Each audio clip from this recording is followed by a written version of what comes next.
Shanda Woodin is joining us from Brighton, Ontario, here in Canada, and she works with active military members. And so she's a trauma specialist and uses logosynthesis to support her clients with healing and development. So thank you for joining us, Shanda. Oh, it's my pleasure. Yes.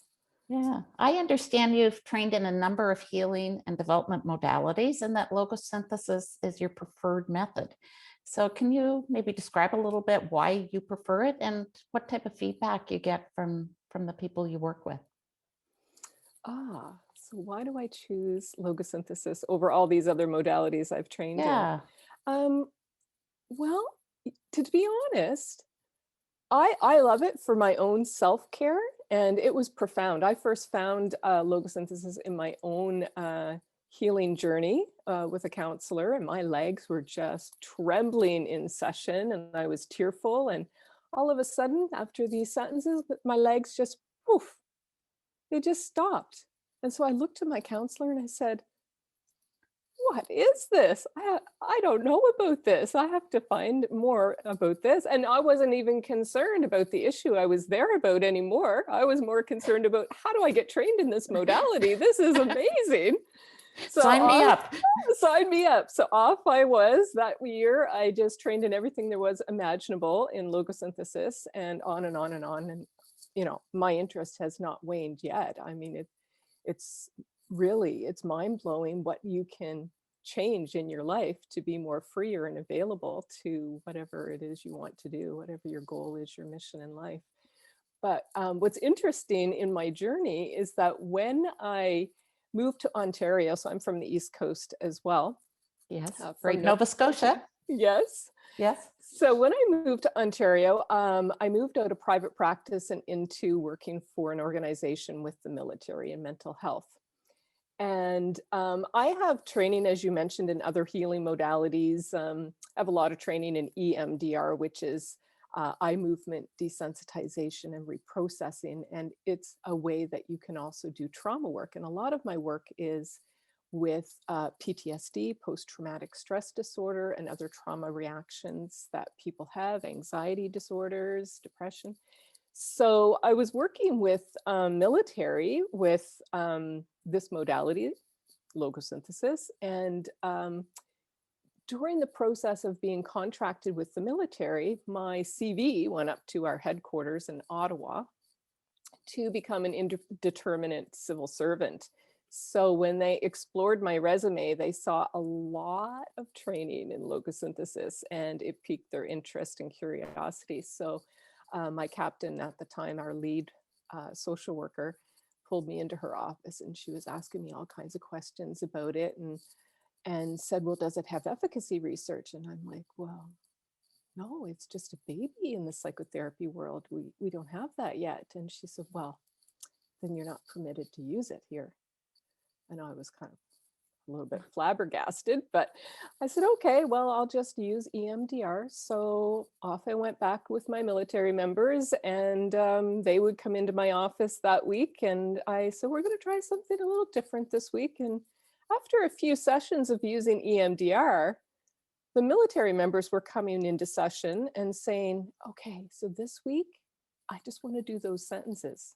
And I'm like, oh, yeah, those phrases. Remember those phrases? And I'm like, yes. So I'm not really allowed to use those. It's not approved in the military. And they were like, I don't care, and other expressions. And I want results, like, right? Yeah, results. exactly. And Yes. I said, well, I'm really curious to hear from you why you're choosing that over, this eye movement. And they said, well, when you do that eye movement stuff, I never know where we're going to go. And it scares me. We just kind of go all over the territory, all over the map, and I don't know where we're going to land. And I find that, hard, disconcerting, I suspect. So, and others would say, it's more gentle on my system. Like I just get so aggravated and upset when we do the other modality. And this one, I just noticed my body just relaxes and calms so quickly. I was like, oh, interesting. because I know I experienced it for myself in my own journey of doing, my own self-healing. But when you hear it from military members who are so stoic and they don't express, that things bother them so much. I mean, anger is easy to express, but not other emotions like being afraid or, that their system is upset. So I thought, wow, this is really profound. So that is one of the main reasons why I'm always going to choose it, because if I know that it's helping others in a way that makes them feel more contained, more secure, it's more gentle on their system, then wow. Yeah, and we interviewed the international community. There's coaches, counselors, and therapists that are trained in the method. And so we did an interview just to say, why do you prefer to use logosynthesis? And what came back was overall effectiveness, speed of the work, ease of use. Client comfort was one of the big ones, and that it targeted the presented issues. So that's a little what you talked about with EMDR versus logosynthesis. And I know I've heard that from people that I've worked with as well, as I feel very safe when I work with you. Yes. Yeah. I mean, I train online too. I teach courses, and the feedback I get is this is the best modality I've come across in 30 years of my work as a clinician. That's really something to say that, you hear all the time, it's just the simplicity of it, the elegance of how to do the work. It's, it's not brain science to try and figure it out. We don't necessarily know why it works. That's true, but how to actually implement the model to use the method, it's not really all that hard. It's quite simple. And it's the same model that's used for, everyday issues and what we consider traumatic issues. So it's a matter of identifying what those frozen perceptions are that trigger those intense responses. And so, I mean, I've been so intrigued with it that I wrote 2 books on it now. So it is fascinating. And in my whole corporate career, we end up running into reactive behavior on a daily basis. At home, we run into reactive behavior, and it's the exact same model that is used to support people to relieve traumatic symptoms. Absolutely. Yes. Yeah. And so, well, getting back to why do I choose it? Well, I choose it because there's not big, long case conceptualizations that you need to do in order to do the work. You don't have to prepare a lot before your session. So it's not time consuming from a clinician's point of view.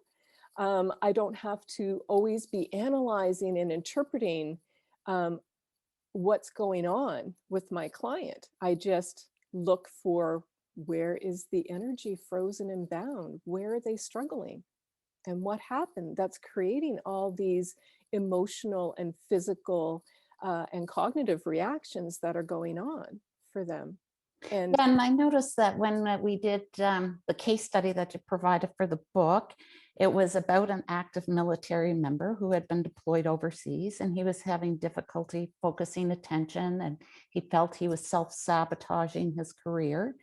And so automatically you almost assume, well, maybe something happened that is really bothering him now. Right. Well, And so you wonder, describe you wonder, was there combat trauma? Did something happen on the deployment? And is this turning into post-traumatic stress? And no, it wasn't. I mean, we explored all kinds of information about how did the tour go for this person. And there was nothing outstanding in his experience. So I had worked with this member before he went on deployment. So I knew his history quite a bit, and I knew what his childhood was like. So once we had eliminated the idea that something happened for him on the deployment in terms of insecurity or safety or risk that, he could have lost his life, or maybe others had been repatriated due to their own loss of life, or maybe there was explosions or rocket attacks, or there's all kinds of things that happen often, and they can be very gruesome. but none of this happened for him. And so then when we started exploring, well, he wants to go on with the educational component of his career, and he was he was getting stuck in that. And it went back to early scripts in his head that he had heard from his parents. And it really had nothing to do with his military career in terms of his experiences with his deployments or anything traumatic that happened. It was really more about what had happened in his childhood, how his parents had sort of set up certain expectations and often were defaming him and his character and his abilities. And so therefore he didn't have the confidence.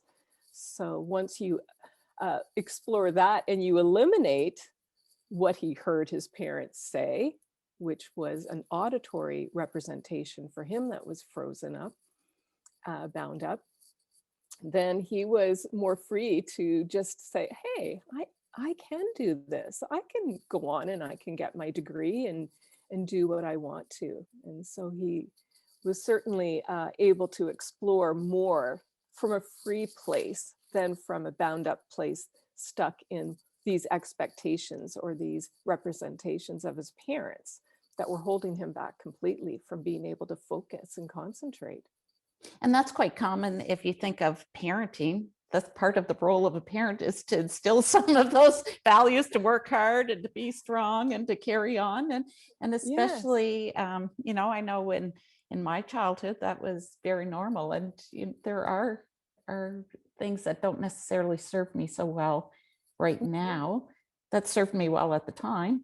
So I can resolve those blocks and then feel more free and enjoy things more. And and not have that nagging voice of your mom, you know, telling you what you should or shouldn't do, or you know, or maybe they didn't even say it. Maybe they just expressed it through their own role modeling of how you should be in this life. You know, I grew up with a mom who's very independent and strong woman who can do just about anything you can imagine. And so you might start thinking, wow, am I going to live up to my mom's legacy and how she lives in her life? And you might think, I can't do that. That's how did she do that with children and, you know, all these things going on in your life? And so sometimes you feel like you don't have the confidence or ability because what you saw someone else do was just unimaginable. Yeah, and the beauty is that you don't have to analyze it. You can just notice what's bothering you in the moment and use that as information, like the thoughts, the emotions, where you feel it in your body. Like sometimes we'll, you know, get choked up or have a pit in their stomach, and we can use that information and resolve it, as opposed to having to cope with it or avoid it. So can you describe a little bit why it's so important or so beneficial, I guess, to be able to resolve a frozen perception, a frozen image or sound, as opposed to coping? Okay, that's a really great question, because a lot of our psychotherapy is about how do we learn to cope and how do we reframe things from a cognitive perspective. And although I think it is important to cope, to learn how to cope and to find ways to gain insight, that doesn't mean that it's going to last. And so the triggers can come up over and over and over again. But if you're able to get to the root cause of why you're suffering in this way, why it's so difficult, and you neutralize that auditory representation, or maybe it's an image that you see, or a sound, maybe it's a taste. You know, in military terms, when they're on deployments and there's combat trauma, there are, you know, the sounds of rocket attacks, and, you know, they sound very much like fireworks. So you come back from a deployment and you hear fireworks, you might be hitting the ground because it's not safe. And, you know, your life is at risk and you don't know where that rocket attack is going to land. It could land next to you. It could land in your tent. It could, you know, be hitting your comrade next to you. So those kinds of sounds can reverberate and be triggered in many other aspects of our life. So if you go back and you neutralize the first time that you've heard the trigger, or maybe it's the most recent time you've heard that trigger, and you go to the deployment and you bring up all the aspects of what happened, then when you go to the fireworks, when you come back and you're with your family, you can actually enjoy the fireworks. And yes, it might sound like a rocket attack, and you might go, oh yes, that's just like a rocket attack, but I'm here and I'm safe. And you don't get triggered right back to the original memory of what happened. Or maybe it's the smell. So I had a veteran who would come in to see me, and we did logosynthesis for quite some time and neutralized many, many triggers. And what I love also about this modality is that you can then eventually use it for self-coaching. And many of my military and veterans, once they've done their work with me, some of the deeper work, they can work themselves. So I had one guy, he was on this tropical vacation.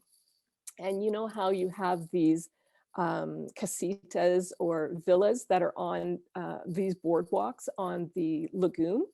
Yes, yes. So every time he would leave his villa, he noticed that he would start getting really anxious.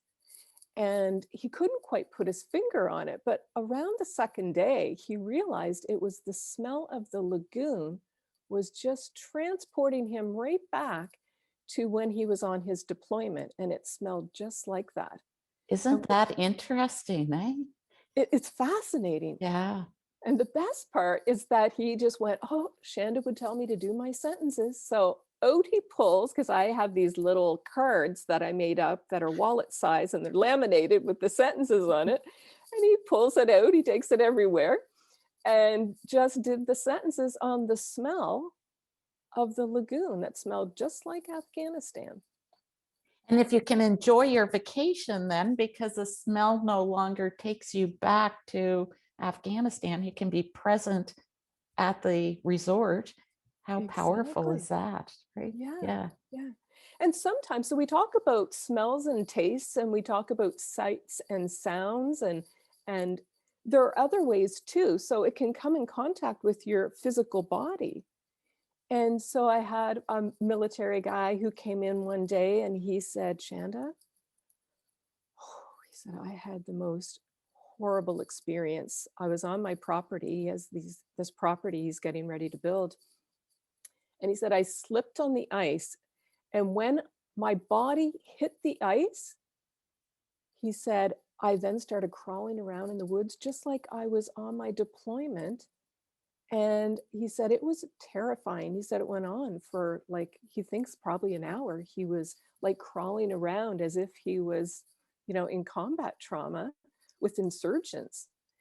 So when we explored it, what happened was when he fell and hit the ice and his body landed on the ice, it was just like when he was in an IED explosion, and the shock wave moved him right into the air and he landed on the ground further away from where, and so sometimes these representations can come up and be triggering in our everyday life. So you fall on the ice, that's kind of a normal thing that can happen here in Canada, but you don't expect that when you land on the ice, you're going to go into a full combat mode of being. Like, you don't expect that you're going to start crawling around on the ground wondering, where's your rifle and am I safe? And when I hear that crackle, what is that? Is that, somebody coming toward me, an insurgents of the enemy? So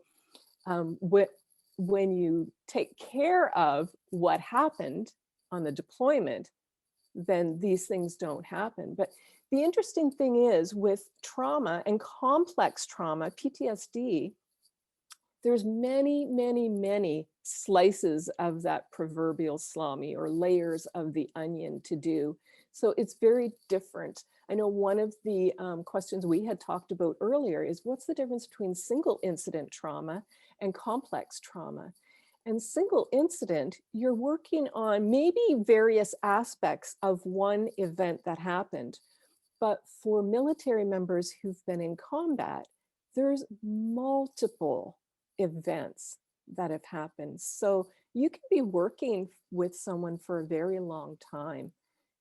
Often it's just a few sessions when it's a single incident trauma, and it may have root causes that go back to childhood, or it may not. Yeah, and one of the things that I noticed, like even with complex trauma, when they can start to peel away layers and it starts to feel lighter, it's also very liberating for them to know that there is a solution, and to know that it doesn't have to always be with them, and that they can do something about it. And one of the things that really I've really noticed is that I am much more aware now of how people can respond based on frozen reactions. When I first was introduced to logosynthesis, I didn't relate to trauma and anxiety. I'm not a psychotherapist. And so when someone said, oh, I can't do this because it makes me feel very, whatever sensation might arise in their body. And I'm like, well, just get over it and just, keep on going. And that is something a lot of times when we try to offer advice, we offer advice from our scope and our knowledge base. And we don't feel what the person who's experiencing that feels. And it's been quite transformational for me in this whole logosynthesis training, and experiencing just what like to be aware of what other people experience, and then to hold space for them to be able to resolve it so it doesn't have to continue to bother them going forward.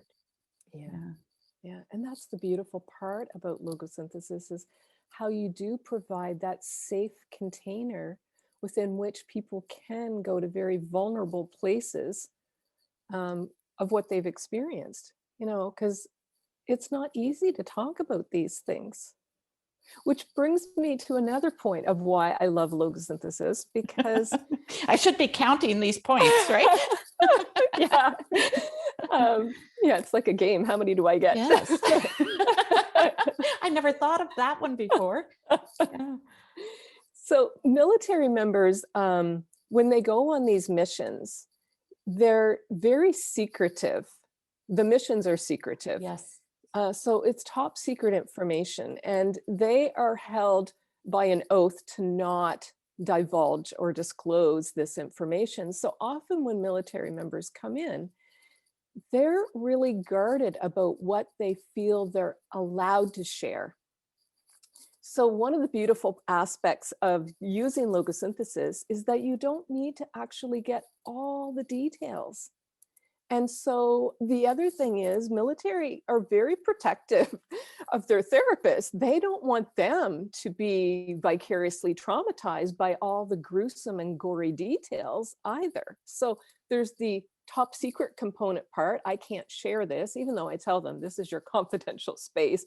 I'm not going to disclose that to anyone. Even in the reports I write, I don't write all the details, just, how we're progressing along and what we may be, the big themes that we're working on.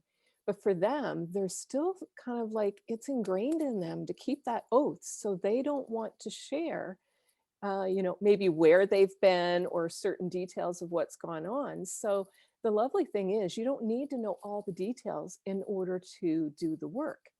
Right. And often I'll work with analogies or metaphors too in logosynthesis with trauma work. So if they can come up with, maybe it's like a kind of landscape, or it's a type of weather, or maybe it's related to a piece of furniture or clothing, or a certain kind of animal, or a fantasy character, or a hero figurine, so they can come up with all kinds of ways to explore what it is without giving me all the details. What's really phenomenal about this is that, well, as you know, energy is either bound or it's not bound. It's free flowing. And we want to have people back into their free flowing space. And it either belongs to you or it doesn't belong to you. So when I'm doing the sentences with my client, it doesn't come into my system. Right. Right. So at the end of the day, I'm not needing to find ways to recharge and re-energize and revitalize my energy stores. They're intact. So I don't get so tired and fatigued doing this work, which what clinician wouldn't want that? I mean, to be free at the end of the day to do your own passions and hobbies and have time for your family or your partner or things that you love to do, Yeah. rather than just be so like, oh, I just need to recharge and I just need to veg on the couch or tune out and watch TV because I just need to be stimulated. I've just been stimulated all day long, but it's not that way. You're still so free and full of energy. It's completely different than other modalities I've used. So again, another beautiful reason, because I'm not recharging, revitalizing after doing the work. It's not causing me any trauma vicariously listening to the stories of what happened. Right. Right. And they don't have to tell me the gory details if they don't want to. But if they do, it's no big deal. I can manage it. Yeah. And And that they is do so learn that. beneficial, right? Like that is so beneficial for them if they can feel that they can tell you without you reacting to them with tears or with Yeah. stress or tension, because they pick up on it Hmm. based on your response, right? Yeah. Yeah. So I had a question from someone about logosynthesis and chronic pain. Do you deal much with Hmm. chronic pain?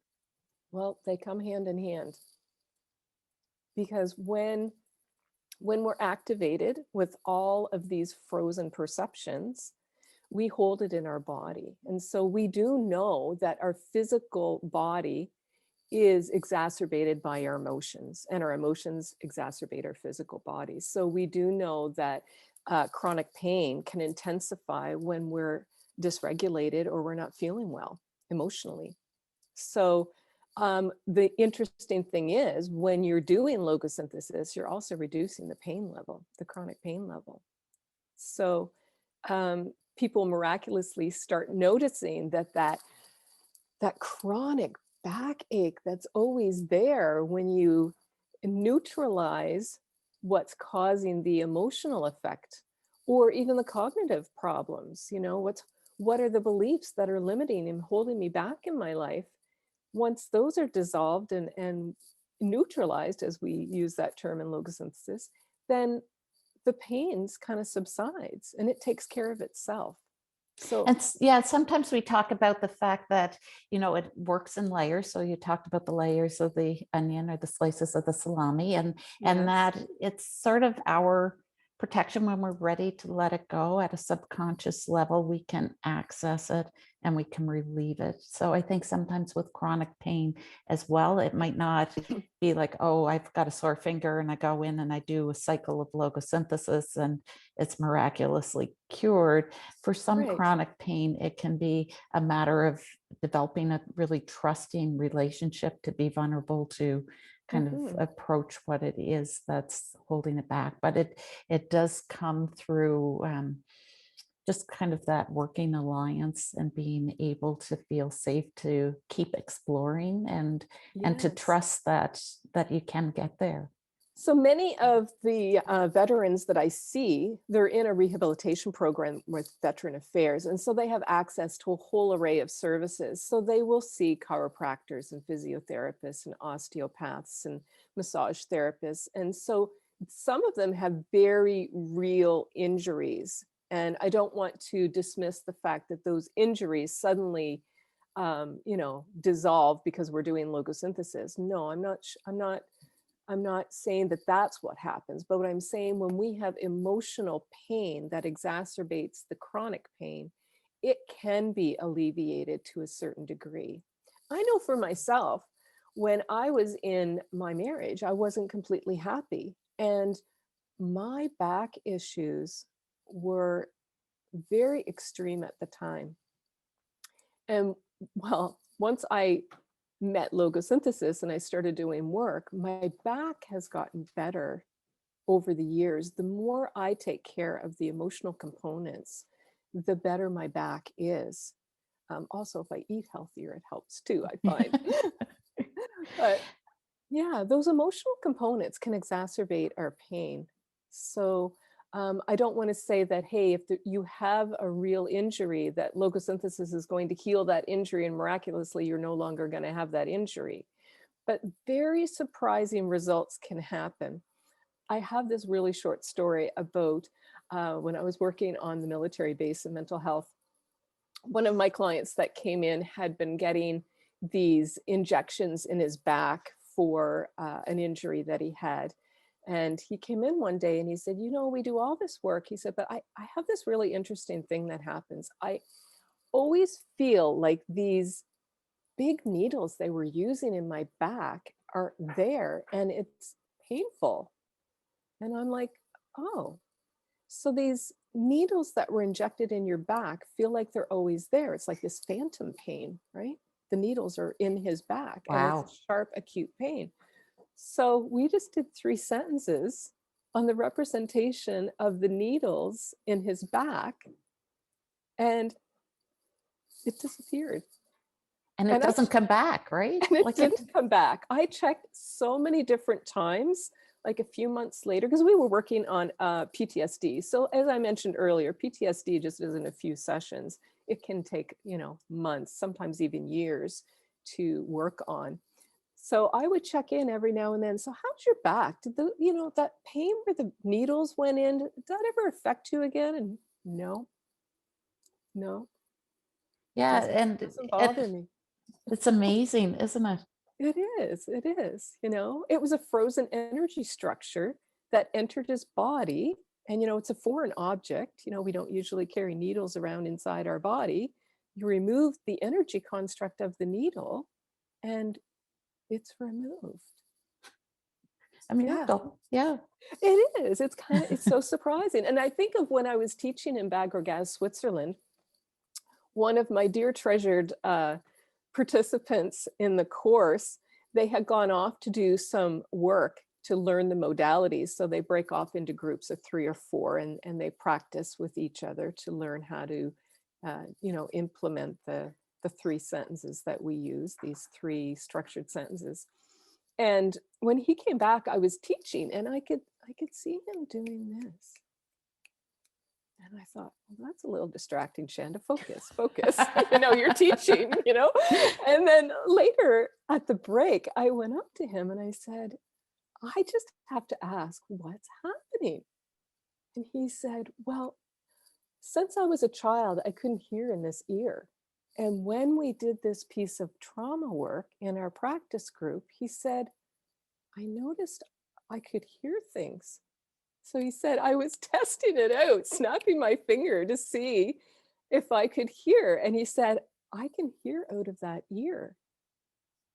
And he Wow. just totally fascinated and surprised that he could now hear from that ear when since he was a child, he couldn't hear from that ear. So then people say, why would I use logosynthesis? And I say, why not use logosynthesis? Why not? Right? There's nothing. You just don't know what could result. Surprising things do result.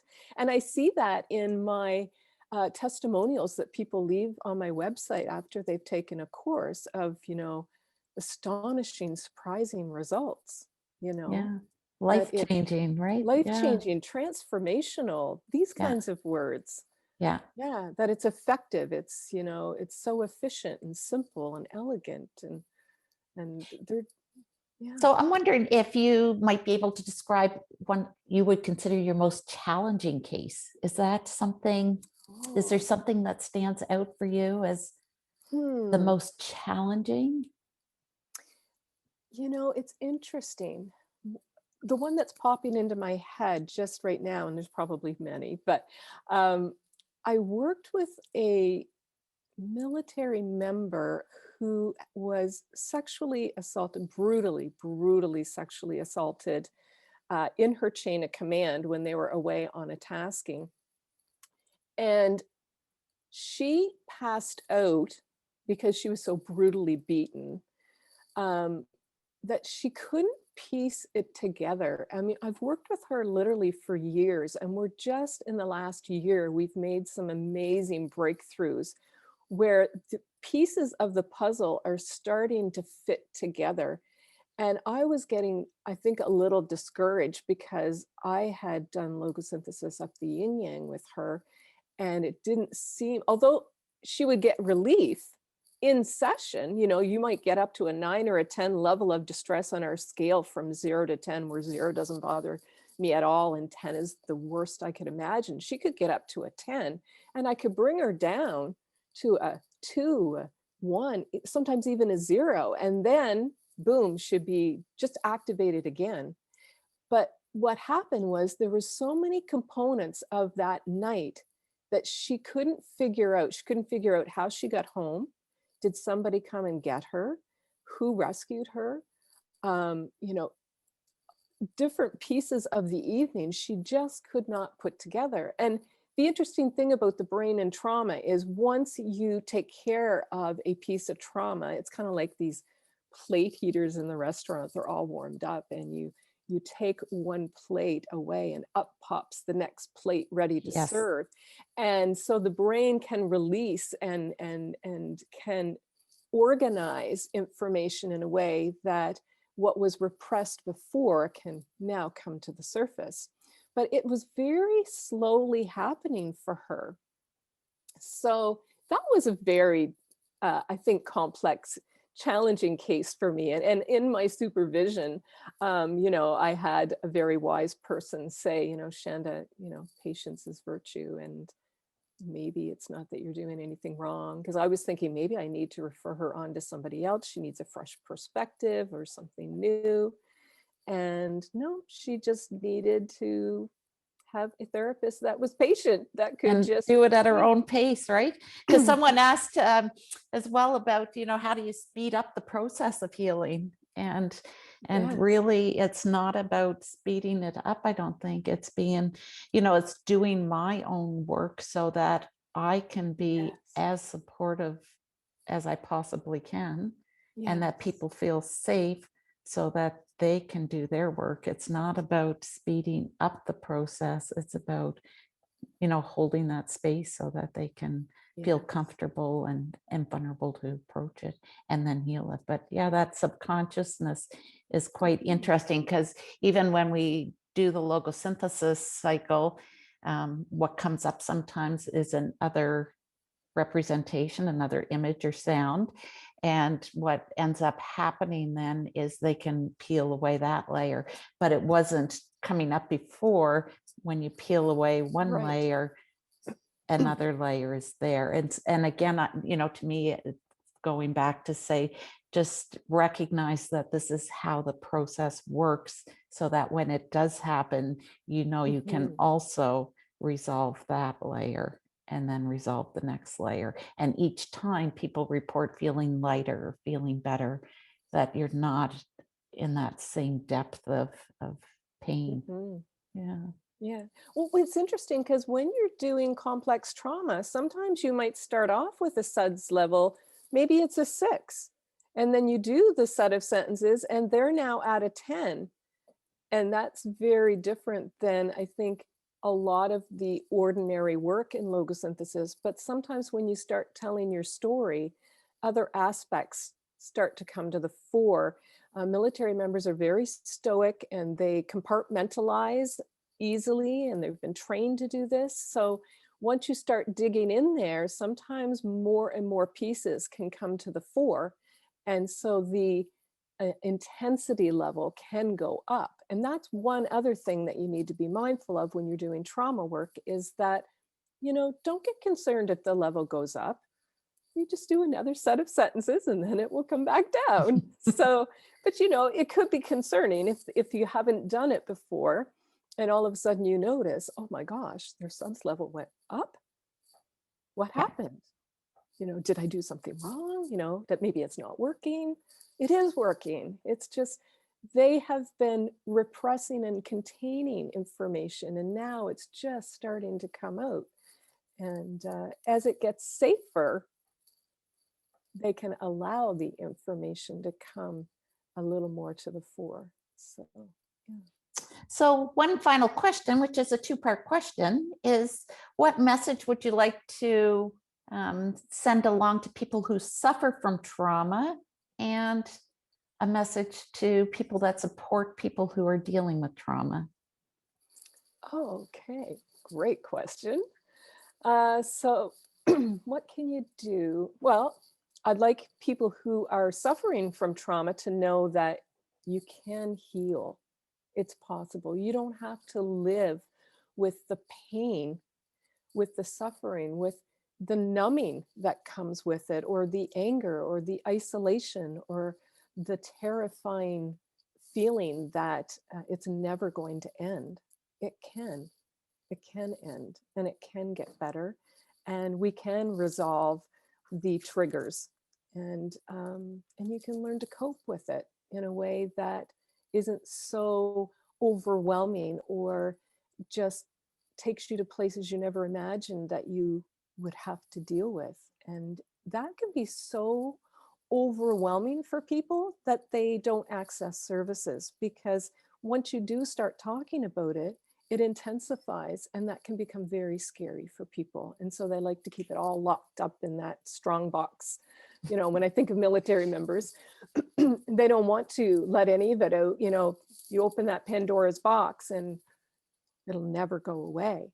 It'll just get worse and worse and worse. And so my take home message would be, you can heal, it can get better. And, you know, by taking very precise, definitive slices, it can ease, and you can start being all of who you are, not just little pieces here and there that you carefully choose to access. That's wonderful. Yeah. And for people who are doing trauma work, I guess I just want them to know it's not a difficult method to learn. If you've been doing work in psychotherapy for many years, what might be the most difficult piece is that you have to let go of all that you have learned, because it is so simple and elegant. You can sometimes get caught up in all the analogies and interpretations that we've learned that we need to do from a psychotherapy point of view. But when you can let go of all the psychology and just put it in these simple terms of, it's either energy that is free and flowing, or it's not, and therefore it's bound up, it's stuck, it's frozen, or the energy either belongs to me or it doesn't belong to me. And if it doesn't belong to me and it's frozen, we can just use some words to get the energy back in flow and moving again. So it is a very simple, elegant process to learn. And that would be my take-home message. Just learn it. Awesome. And if you want testimonials, go on my website. There are people who've put some really beautiful testimonials there about how this is a very elegant, simple, transformational method to use. So, yeah. Yeah. So your website is logosynthesis.ca. Yes. And that has the training courses that you offer. And so people can find you there. So thank you very much. And I'd also encourage people to read the book, Thriving in Our Times, From Reactions to Action Using Logosynthesis. And your case study is in there. And yeah, that along with 10 other case studies. So it's a great opportunity to see what is possible when using logosynthesis. So thank you, Shanda. Thank you very much. You're so welcome. It's been my pleasure.